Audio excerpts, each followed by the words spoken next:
চিন্ময়ের জামিনের শুনানি আজ। আদালতে কড়া নিরাপত্তা।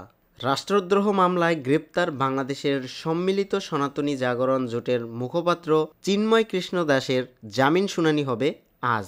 চট্টগ্রাম মহানগর দায়রা জাজ মোহাম্মদ সাইফুল ইসলামের আদালতে এ শুনানি হবে।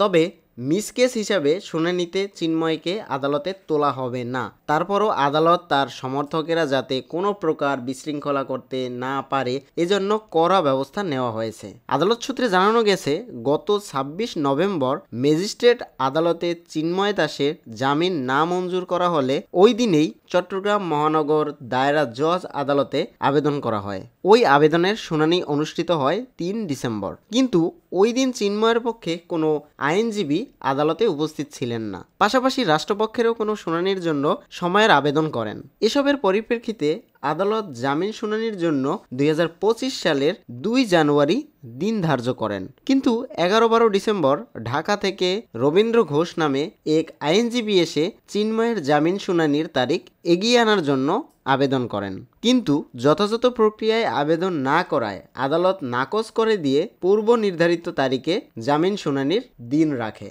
গত ২৫ নভেম্বর বিকেলে ঢাকা থেকে চট্টগ্রামে যাওয়ার সময় শাহজালাল বিমানবন্দর থেকে বাংলাদেশ পুলিশের বিশেষায়িত গোয়েন্দা শাখায় সদস্যরা চিন্ময় কৃষ্ণ দাসকে গ্রেফতার করে। পরদিন কোতোয়ালি থানায় দায়ের হওয়া রাষ্ট্রদ্রোহ মামলায় গ্রেপ্তার দেখিয়ে তাকে মহানগর ষষ্ঠ কাজী শরীফুল ইসলামের আদালতে হাজির করা হয়। দুপুরের পর বিক্ষোভকারীরা ছত্রভঙ্গ হয়ে আদালতের এলাকায় মসজিদ, দোকানসহ বিভিন্ন প্রতিষ্ঠানে হামলা চালায়। এ সময় বেশ কয়েকটি মোটরসাইকেলও ভাঙচুর করা হয়। এক পর্যায়ে বিকেলে আদালতের প্রধান ফটকে বিপরীত রঙ্গম কনভেনশন হলের গলিতে একদল ইসকন অনুসারী হাতে খুন হন অ্যাডভোকেট সাইফুল ইসলাম। এ ঘটনায় ২৯ নভেম্বর দিবাগত রাতে নগরের কোতোয়ালি থানায় ৩১ জনের নামে উল্লেখ করে একটি হত্যা মামলা করা হয়েছে। ভুক্তভোগীর বাবা জামাল উদ্দিন বাদী হয়ে মামলাটি দায়ের করেন। একই ঘটনায় কোতোয়ালি থানায় আরও কয়েকটি মামলা দায়ের করা হয়।